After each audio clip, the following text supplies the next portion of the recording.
pensez bien que cela fait maintenant quelques semaines que je pense à ce moment. Vous êtes donc venus d'horizons très différents, paroissiens d'ici ou d'ailleurs, petits et grands, amis d'enfance, amis d'études, famille, et puis des confrères, on présentera plutôt à la fin de la célébration. Comment faire le lien entre tout ce que nous vivons? Et puis, je n'oublie pas que c'est la journée de rentrée de la paroisse. Aussi, j'ai décidé de m'adresser un peu à vous, les enfants, et donc à vous, parents. Souvent, quand je vous rencontre à l'école ou au café, les enfants vous me posez des questions sur ma vie de prêtre. Eh bien, je le ferai à partir des lieux où je rencontre différentes personnes. L'Église, les salles paroissiales et puis tous les autres lieux qui font notre vie. Autant de lieux qui nous permettent de vivre ce que nous entendons au jour du baptême, au jour de notre baptême, nous devenons membres du peuple de Dieu, afin de demeurer membres du Christ prêtre, du Christ prophète et du Christ roi. Si je le fais ainsi, c'est pour donner écho à peut-être ce que vous avez rencontré en arrivant à ces tables où sont exposés des titres de mouvement ou de service. Et en effet, comme je l'ai écrit dans le bulletin, il y a une convenance profonde entre la rentrée de la paroisse et mon jubilé. En fait, si vous voulez savoir ce que vit un prêtre diocésain, il faut savoir tout ce qui se passe dans une paroisse, parce que toute la vie de la paroisse le concerne. Alors tout d'abord, les églises. Les églises où les baptisés sont membres du Christ prêtre. Il n'est pas rare que vous, les enfants, vous pensez que nous, les prêtres, nous habitons en permanence dans l'église. C'est pas tout à fait vrai. C'est vrai que nous passons un certain temps dans les églises de la paroisse ou ailleurs. Nous célébrons la messe, les baptêmes, les mariages, les funérailles, la réconciliation, les sacrements, bref, aussi nous prions. Ce ne sont pas les seuls moments de prière, les seuls lieux de prière, mais ce sont les moments les plus visibles de la vie de l'Église. Le prêtre ne les vit jamais seul. Il y a toutes les personnes qui sont là pour entretenir les églises, faire le ménage. Je tiens, vous savez bien, acheter des équipes de ménage. La préparation des célébrations, l'animation des célébrations, et puis l'accompagnement des personnes qui vont être baptisées, qui vont se marier ou qui préparent les funérailles d'un des proches. Et nous nous y rencontrons tous à un moment ou à l'autre, comme aujourd'hui.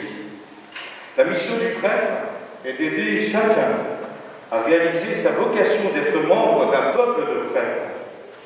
Si, comme dit le prophète, nous l'avons entendu, Dieu nous ouvre les oreilles, c'est pour répondre à cette parole, pour avec Pierre dire à Jésus, tu es le Christ. Et aussi, comme le dit le psaume, toute ma vie, je l'invoquerai. Car le Christ est vraiment présent à nos vies en tout moment. Membre du Christ prêtre dans les églises, membre du Christ prophète. Et là, je prends comme exemple les salles paroissiales, ou pour les plus grands, le Carré, Sainte-Anne, ou encore le Parvis. Là, c'est plutôt pour les Nazériens. Ceux qui ne sont pas à Saint-Nazaire, vous n'avez pas la chance de connaître ces lieux, il faut revenir à Saint-Nazaire pour connaître ces lieux. Dans tous ces lieux, nous entendons le Christ nous parler et nous essayons de comprendre sa parole, comprendre qui il est pour répondre à la question qu'il nous a posée aujourd'hui. Où qui suis-je? Alors, on pourrait essayer de répondre chacun aujourd'hui et Saint-Pierre a répondu à sa manière, mais il nous faut entendre ce que dit le psaume aussi, essayer de comprendre ce que dit le psaume.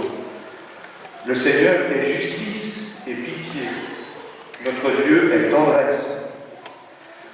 Eh bien, ce sont autant de lieux et de moments de formation sur la Bible, les évangiles, la première découverte de la foi, la catéchèse des enfants, des jeunes, des adultes, la frate. Ce sont autant de lieux, de moments où nous approfondissons. Pour mieux connaître Dieu, nous approfondissons notre foi et comprendre ce que cela veut dire de croire en lui, avec les équipes de catéchistes de formation.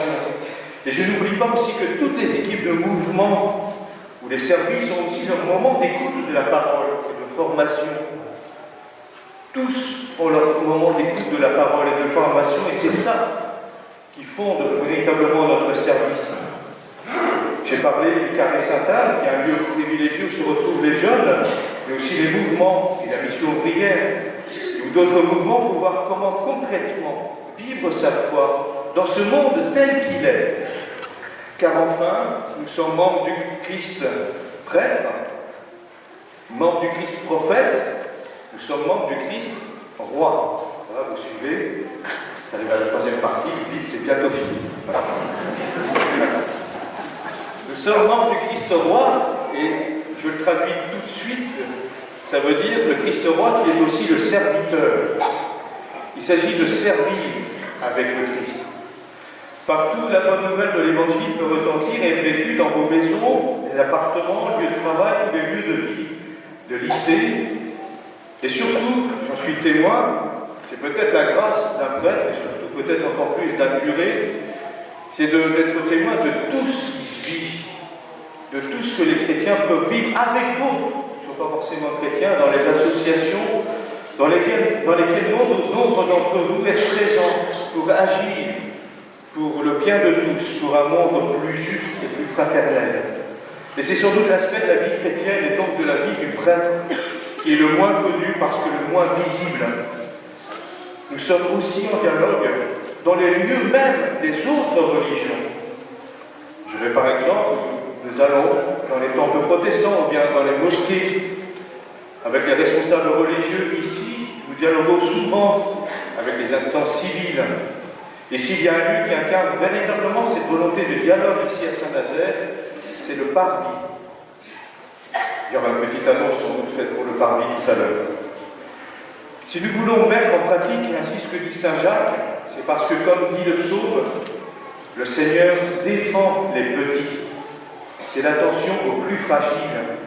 C'est le cas dans les hôpitaux, les maisons de retraite, avec l'équipe du service évangélique des malades, auprès de personnes souvent dépendantes, en les visitant chez elles. Nous sommes en lien aussi avec les personnes en difficulté, les personnes isolées, les migrants. Notre pôle solidarité essaie de mettre en pratique ce que nous dit Saint Jacques et nous invite à être concrètement attentifs, à mettre en cohérence nos paroles et nos actes. Il y a aussi la cause, les mouvements comme Chemin d'Espoir, Foi et Lumière, qui tissent des liens fraternels.